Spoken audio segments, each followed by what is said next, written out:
Hello everyone, welcome to my channel.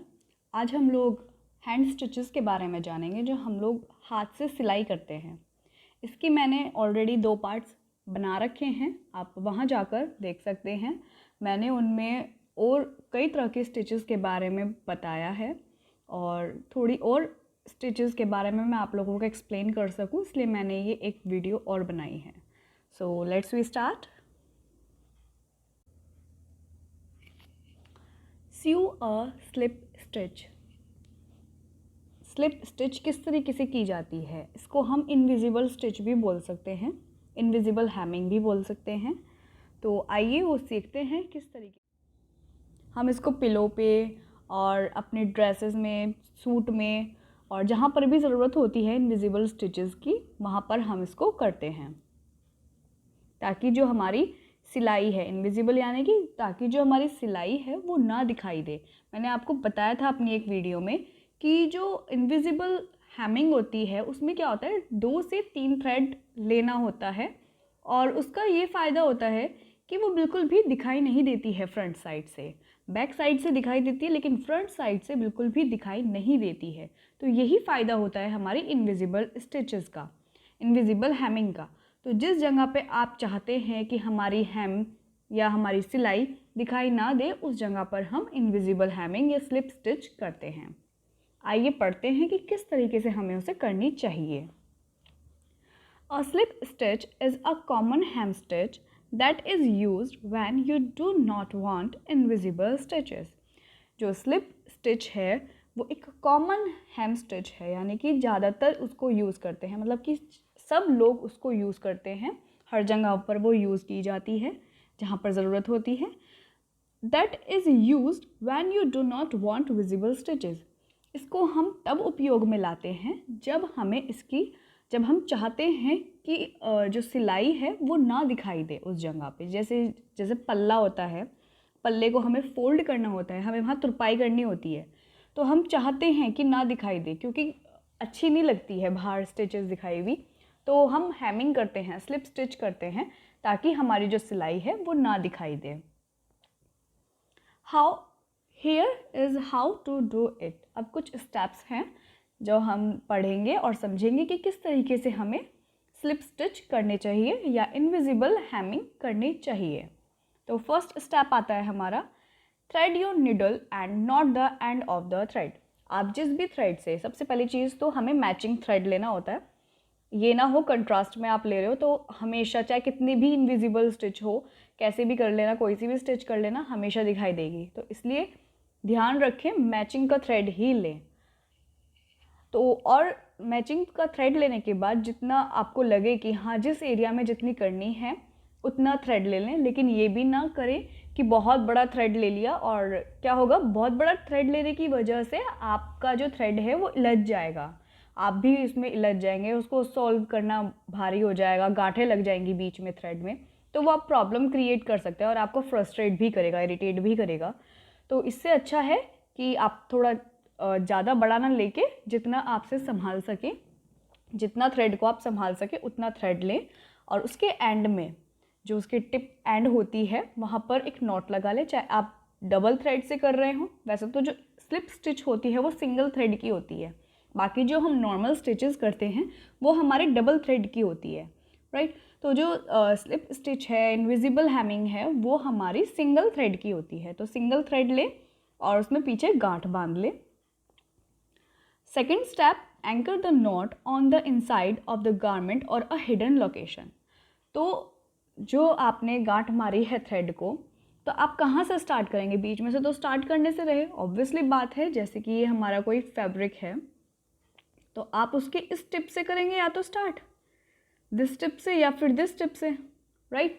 तो जो भी आपको सफिशिएंट लगे, जिस भी कॉर्नर से आप स्टार्ट करना चाहते हैं उस कॉर्नर से आप स्टार्ट कर सकते हैं। फॉर एग्जांपल मैंने यहाँ इस कॉर्नर से स्टार्ट किया, इस कॉर्नर से स्टार्ट किया।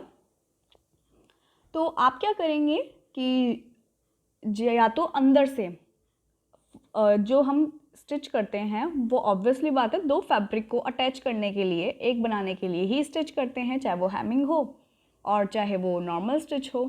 तो जब आप उसको स्टिच करना स्टार्ट करें तो दोनों फैब्रिक के मिड से स्टार्ट करें। देखिए मैं आपको पिक्चर दिखाती हूँ एक, दिस वन। आप इसमें देख पा रहे होंगे कि ये पिलो का कवर है, इसमें 2 फैब्रिक अटैच हैं। आप 2 फैब्रिक को एक फैब्रिक बना रहे हो। तो देखो ये निडल किस तरीके से स्टार्ट की है इसने। आई होप कि आप क्लियरली देख पा रहे हैं।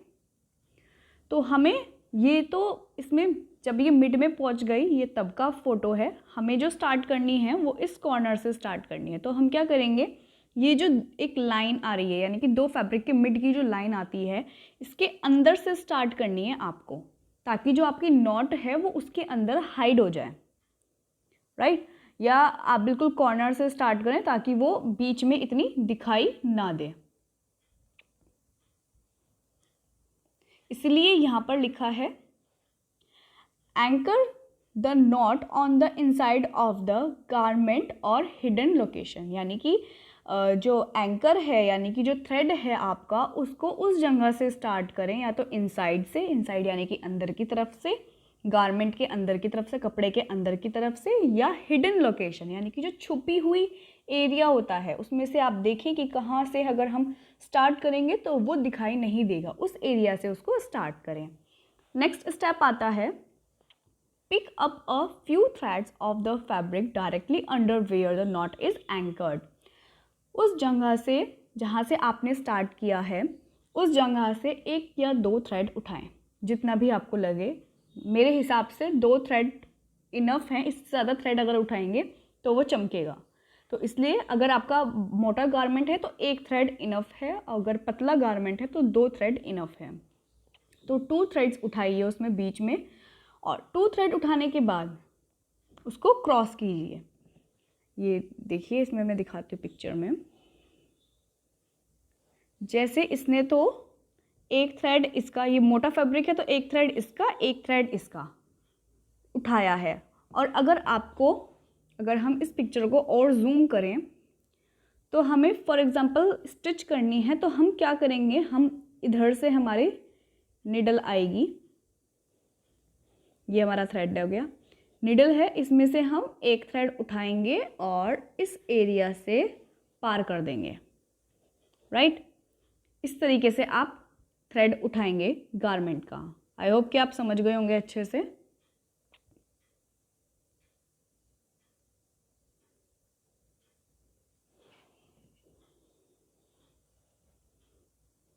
और इसे हमें किस एरिया से उठाना है, फैब्रिक जहाँ पर हमने अपने फैब्रिक में नोट लगाई है, इधर की साइड से हमने, इस कॉर्नर से हमने अपनी नोट, जो जहाँ पर थ्रेड के एंड में हमने जो नोट लगाई थी वो हमने इस साइड से उठाया था, ताकि हमारी जो नोट है वो हाइड हो जाए हमारे कपड़े के अंदर ही, ताकि ना दिखाई दे वो बाहर से और ना ही गंदी लगे। तो हमने इस एरिया से उठाया था, तो इसके पास से ही आपको एक कॉर्नर पे से 2 थ्रेड्स उठाने हैं और उसको क्रॉस करना है, राइट। देन नेक्स्ट स्टेप आता है pull the needle through the fabric toward the hem edge. तो अपनी निडल को उस जगह से खींचिए जहाँ से आपने थ्रेड उठाया। पहले आप थ्रेड उठाएंगे, थ्रेड उठाने के बाद उसको पेनिट्रेट करके यानी कि उसको क्रॉस करते हुए निडल को खींच लेंगे और धागा भी खींच लेंगे। तो आप देखेंगे कि आपकी जो सिलाई है वो हो गई है। आपकी लेफ़्ट साइड से, जो रॉन्ग साइड है आपकी, उस साइड से तो आपको थ्रेड चमकेगा, लेकिन जो आपकी फ्रंट साइड है उस जगह से आपको थ्रेड नहीं चमकेगा। आप ध्यान से देखना। और जैसे जैसे मैं बता रही हूँ, सबसे पहली चीज़ तो आप एक फैब्रिक ले लें अपने हाथ में, 2 फैब्रिक या 1 फैब्रिक ले लें, उसको डिवाइड कर लें 2 पार्ट्स में। डिवाइड करने के बाद निडल लें, मैचिंग थ्रेड लें, एंड देन आफ्टर स्टार्ट करें। थ्रेड में सिंगल थ्रेड लेना है और उसमें नॉट लगाना ना भूलें। और अगर आपको पता नहीं है कि सिंगल थ्रेड किस तरीके से लिया जाता है तो आप मुझे कमेंट सेक्शन में बता सकते हैं। I can help you, I will help you. और जो चीज़ मैं बता रही हूँ उसको फॉलो करते जाइए, ताकि जो चीज़ मैं बता रही हूँ आपको वो अच्छे से समझ में आ जाए, क्योंकि सिर्फ बोलने से समझ में नहीं आता जब तक आप उसको प्रैक्टिकली नहीं करेंगे। तो अपना हाथ में जो मटेरियल नीड होता है उसको ज़रूर रखें और साइड बाय साइड उसको करते रहें। नेक्स्ट स्टेप आता है हमारा move the needle over and insert the needle into the hem edge so the stitch itself is under the hem edge. तो अपनी नीडल को मूव कीजिए ओवर, और मतलब उसको जिस तरीके से मैंने बताया क्रॉस करके पेनिट्रेट करके उसको निकाल लें। और निकालने के बाद जो हेम एजेस हैं, जो जहाँ से आपको तुरपाई करनी है उसका जो कॉर्नर है, जहाँ पर वो लाइनिंग है, जहाँ पर आपको सिलाई करनी है, उस एरिया पर ये चीज़ उस एरिया में अपनी निडल को डालिए जो एज होती है। ये देखिए जैसे ये हमारा फैब्रिक है, मैंने आपको बताया कि इस कॉर्नर से हमें स्टार्ट करनी है, तो ये हमारी क्या हो गई, हेम एज, राइट। अब इसकी हमें तुरपाई करनी है, तो तुरपाई किस तरीके से करी हमने, यहाँ से एक फैब्रिक उठाया, 2 थ्रेड उठाए हमने यहाँ से निडल की मदद से, और फिर उसको क्रॉस किया। क्रॉस करने के बाद हमारे पूरी निडल और थ्रेड बाहर आ गई।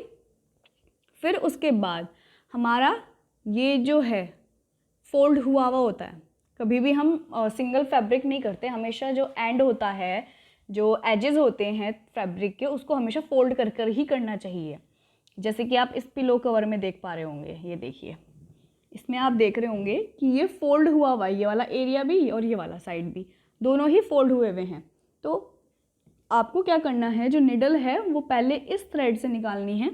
फॉर एग्जांपल समझिए कि आपका ये एक ही फैब्रिक है, एक आपको कुर्ते के पल्ले पे करनी है।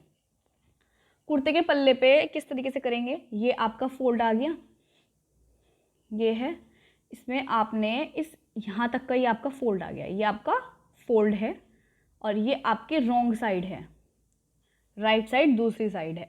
तो रॉन्ग साइड से आप स्टार्ट करेंगे, यहाँ से उठाया, देन 2 थ्रेड उठाए, इधर से 2 थ्रेड उठाए, एंड देन यहाँ से निकाल दिया। फिर इसके अंदर से लेके आए फैब्रिक के, फिर नीचे से उठाया, फिर ले गए। देखिए मैं दोबारा बताती हूँ, ये फैब्रिक है, ये हमारा फोल्ड है, यानी कि जो है हमारी हेम एज, यानी कि जहाँ पर हमें तुरपाई करनी है। तो इस कॉर्नर से हमने उठाया, 2 थ्रेड लिए, राइट, फैब्रिक के अंदर से लेके गए, फिर 2 थ्रेड लिए, फिर फैब्रिक के अंदर से लेके आए, फिर 2 थ्रेड लिए। इस तरीके से ये हमारी सिलाई चलेगी। आई होप कि समझ में आ गया होगा। तो क्या होगा, हमारा ये वाला भी इनविजिबल हो जाएगा, जो इस साइड आई हुई है हमारी थ्रेड, और जो राइट साइड है उस साइड से तो है ही invisible.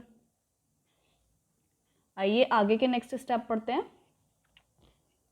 Repeat the stitch and continue until finished. और इसी तरीके से आप इस प्रोसेस को फॉलो करते रहिए जब तक आपका, जहाँ तक आपको करनी है वहाँ तक, जब तक आपके फैब्रिक की जो एज है, जो एज लाइन है, यानी कि जहाँ पर फिनिश करना है आपको उस एरिया में, जब तक फिनिश ना हो जाए तब तक इसको प्रोसेस को निभाते रहिए। आई होप कि आपको बहुत अच्छे से समझ आ गई हो कि हमारी जो स्लिप स्टिच है वो किस तरीके से की जाती है, या फिर इनविजिबल स्टिच। ये हमारी चैन स्टिच। चैन स्टिच हमारी एम्ब्रॉयडरी स्टिच भी होती है, लेकिन अगर हम चाहें नॉर्मल करना तो हम इसको नॉर्मल भी कर सकते हैं। जैसे कि हमें कपड़े को, 2 फैब्रिक को हमें एक साथ इकट्ठा करके और एम्ब्रॉयडर्ड लुक दिखाना है तो हम चैन स्टिच कर सकते हैं। वहाँ पे आप देख सकते हैं, देखिए मैं आपको दिखाती हूँ कि चैन स्टिच दिखने में किस टाइप की होती है। आप यहाँ पे पिक्चर देख भी पा रहे होंगे।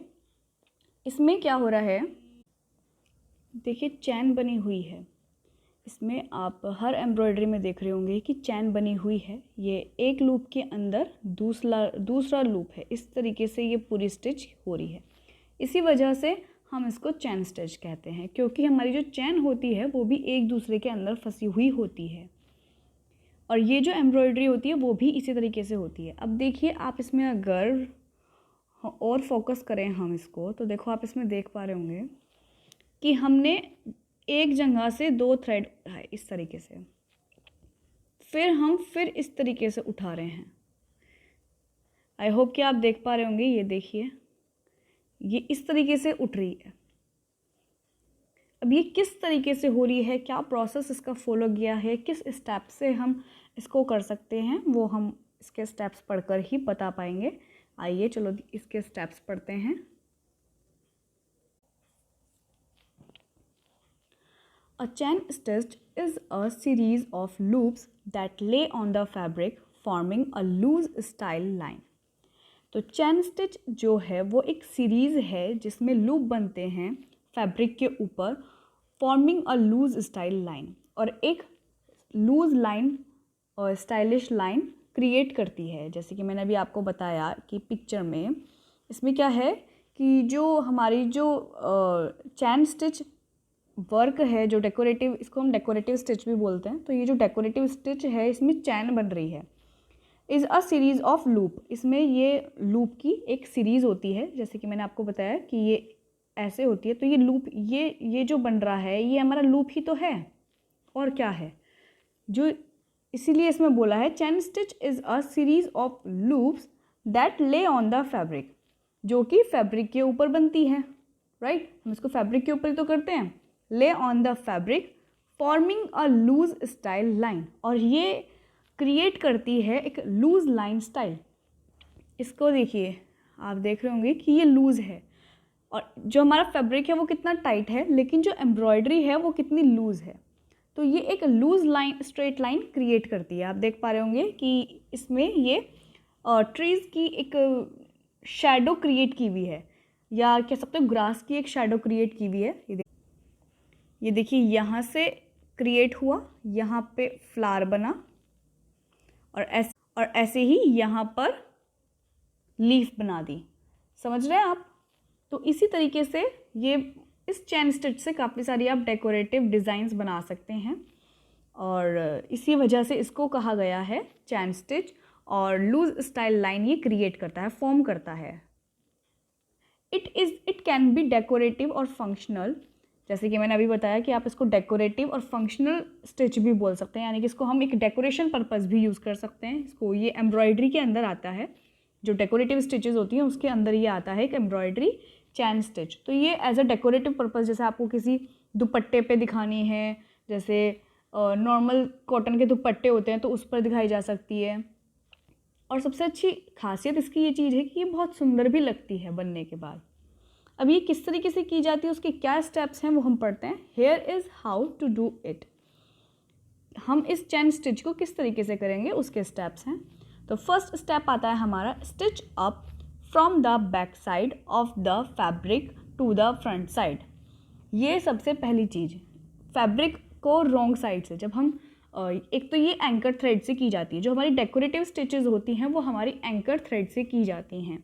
जो हमारा नॉर्मल धागा होता है उससे मोटा होता है एंकर थ्रेड, उसके अंदर 6 थ्रेड्स होते हैं। जो एंकर थ्रेड होता है उसमें 6 थ्रेड होते हैं। एंकर एक कंपनी है, इसलिए उसी के नाम से ये फेमस है, anchor thread.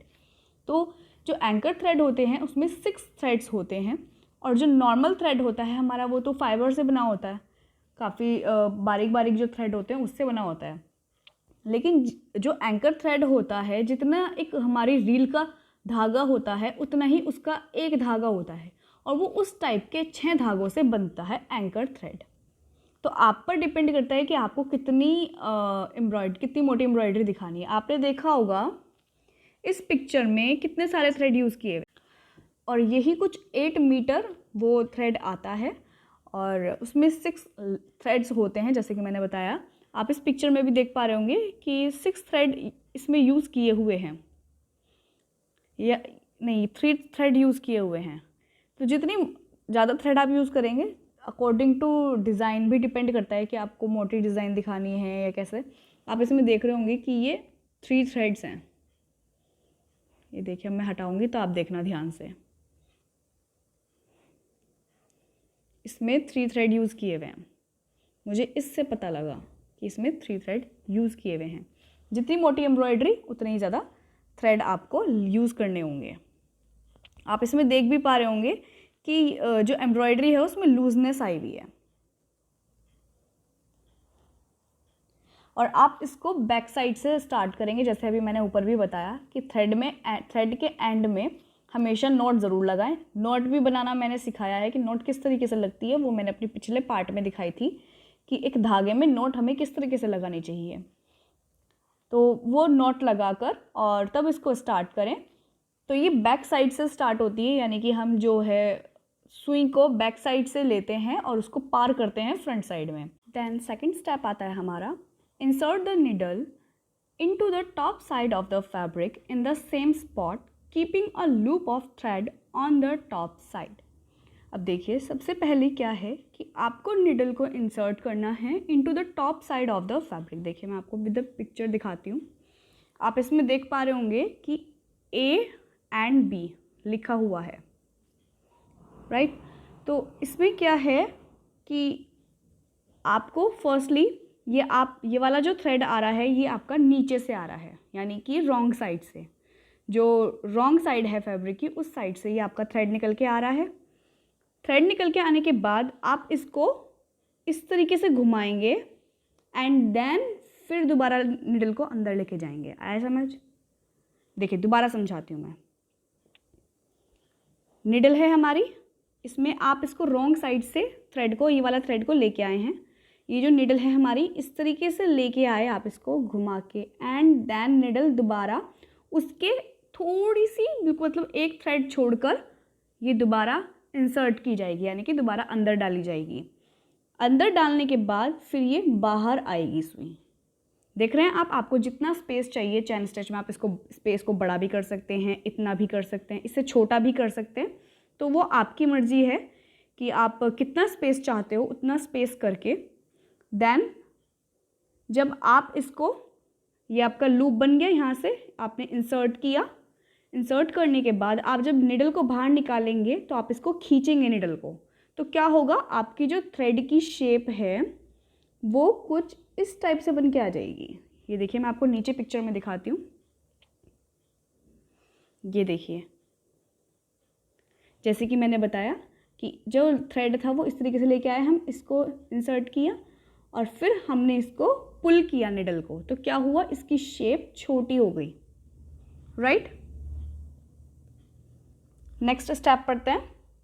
Bring the needle back up through the right side of the fabric a short distance from where the needle went into the fabric। वही चीज़ जितना कि आप स्पेस चाहते हैं, जैसे अभी मैंने बताया कि आप इतना बड़ा स्पेस चाहते हैं, इतना चाहते हैं, इतना चाहते हैं, जितना भी स्पेस आप डिस्टेंस चाहते हैं कि आपका कितना बड़ा लूप दिखना चाहिए, उसके अकॉर्डिंग आप उसको उतने स्पेस पे पेनिट्रेट करें, यानी कि उतने ही स्पेस पे उसको अंदर डाल के बाहर निकालें, राइट। समझ आया? आइए नेक्स्ट स्टेप पढ़ते हैं। Insert the needle through the loop of thread on the front side of the fabric. ये देखिए ये चीज़ कि आप इसके फ्रंट साइड में इसके लूप को खींचेंगे, है ना। तो ये इसकी शेप कैसी आ जाएगी, कुछ इस तरह की इसकी शेप आ जाएगी। देखिए नीचे पिक्चर में दिखाती हूँ। ये देखिए हमने इसको, हमारा जो निडल था हमने इसको इस तरीके से लेके आए एंड इस तरीके से किया, बाहर निकाला और हमने इसको खींच दिया। तो जितना लूप चाहिए था हमें उतना लूप हमारे शेप आ गई, और इसी तरीके से हम इसको आगे बढ़ाते रहेंगे। अब आप इसमें चलिए पहले स्टेप पढ़ लेते हैं। नेक्स्ट स्टेप है pull the needle through the fabric anchoring the loop. Be sure you do not pull the thread too tight so you maintain the loop shape. सबसे बड़ी चीज़, आपको उतना ही खींचना है जितना आपको शेप दिखानी है, ना तो ज़्यादा लूज और ना ही ज़्यादा टाइट। अगर टाइट दिखाएंगे बहुत ज़्यादा तो बहुत जो फैब्रिक की जो स्पेस है, जितने डिस्टेंस पे जो होल है, जिस जगह से नीडल निकल के आई है वहाँ से खिंच जाएगा और होल बड़ा बन जाएगा। तो इतना टाइट नहीं खींचना है कि वहाँ पर होल दिखाई देने लगे, सिर्फ इतना लूज़ रखना है, ना तो वो ज़्यादा लूज़ दिखाई दे और ना ही ज़्यादा टाइट दिखाई दे। आप देख रहे होंगे इस पिक्चर में कि थ्रेड को कितना लूज़ रखा गया है, राइट। अगर आप इसको बहुत ज़्यादा यहाँ से बहुत ज़्यादा टाइट खींच लेंगे तो क्या होगा, यहाँ पर होल बन जाएगा बड़ा, ठीक है। तो इस चीज़ का ध्यान रखना है कि थ्रेड को बहुत ज़्यादा टाइट नहीं खींचना है, थोड़ा मतलब लूज़ रखना है, जो ताकि आपका लूप की शेप भी ना बिगड़े और जो फैब्रिक है वो भी स्टेबल रहे, राइट। और इसी तरीके से आप इसको कंटिन्यू करते रहेंगे। देखिए अब हमारा ये यहाँ से निकल के आ गया निडल, हमने इसको पूरे थ्रेड को खींच लिया जितना हमें शेप बनानी थी उतनी। अब क्या करेंगे, हम फिर से लेके आएंगे और इस एरिया से निकालेंगे, इसी के बिल्कुल बराबर में से, फिर इसको खींचेंगे थ्रेड को, तो ये हमारा इस तरीके से लूप बन जाएगा, ठीक। लूप बनने के बाद यहाँ पर लूप आ गया, फिर इसी तरीके से ये थ्रेड यहाँ से निकलता हुआ दिखाई देगा आपको, फिर एक लूप बनाना और थ्रेड निकालना इस तरीके से, फिर एक लूप बन जाएगा। तो इस तरीके से ये आपकी पूरी की पूरी एक चैन बन जाएगी, जिस भी शेप में आपको बनानी है। आप पहले पेंसिल से ड्रॉ कर लें, और अगर आप प्रैक्टिस में हैं तो अच्छी बात है, लेकिन अगर ड्रॉ कर लेंगे तो आपकी फिनिशिंग और भी अच्छी आएगी। आपकी जो लाइन है, एक स्ट्रेट लाइन जो आनी चाहिए जिस वे में भी, वो उसी वे में आएगी इस तरीके से। नहीं तो क्या होता है कई बार कि जो शेप है वो बिगड़ जाती है। अगर आप मार्क नहीं करेंगे ऑलरेडी कि आपको कौन क्या डिज़ाइन बनाना है, तो क्या होगा, शेप बिगड़ जाएगी उससे। तो इस चीज़ का ध्यान रखें और तब काम को स्टार्ट करें। तो आई होप कि आपको अच्छे से चैन स्टिच समझ में आ गई है। अगर फिर भी आपको कोई प्रॉब्लम है, आप मुझे कमेंट सेक्शन में बता सकते हैं। और आपकी आज की ये 2 स्टिचेस हम लोग यहीं फिनिश करते हैं। सो आई होप कि आप लोगों को मेरी वीडियो पसंद आई है। लेकिन फिर भी आपको कोई क्वेरी है, कोई क्वेश्चन है जो आप मुझसे पूछना चाहते हैं, तो मेरी वीडियो के नीचे कमेंट सेक्शन ओपन रहता है, आप वहाँ पर जाके मुझे कमेंट करके भी पूछ सकते हैं। अदरवाइज नीचे एक डिस्क्रिप्शन बॉक्स होता है जिसमें जाके आप देखेंगे कि वहाँ पर मेरी इंस्टा आईडी का लिंक मैंने शेयर किया हुआ है। अदरवाइज़ मैं वीडियो में भी साथ के साथ शेयर करती हूँ अपनी आईडी का नेम, जिस नेम से मेरी आईडी होती है। आप वहाँ से भी नेम लेके आप एंटर करेंगे तब भी मेरी आईडी खुल जाएगी। अदरवाइज़ नीचे लिंक तो होता ही है, उस पर एकदम क्लिक करेंगे तो आईडी मेरी खुल जाएगी। आप वहाँ पर जाकर मुझसे कोई भी क्वेश्चन या किसी भी तरह की आपको क्वेरी है वीडियो से रिलेटेड या उस कंटेंट से रिलेटेड, आप मुझसे ईजिली पूछ सकते हैं। तो आई होप कि आपको वीडियो अच्छी लगे और समझ में आए, और जो भी क्वेरी हो वो आप मुझसे ईजिली पूछ सकते हैं। So thank you. आप मेरी वीडियो को लाइक, शेयर और सब्सक्राइब ज़रूर करना मेरे चैनल को। Bye bye.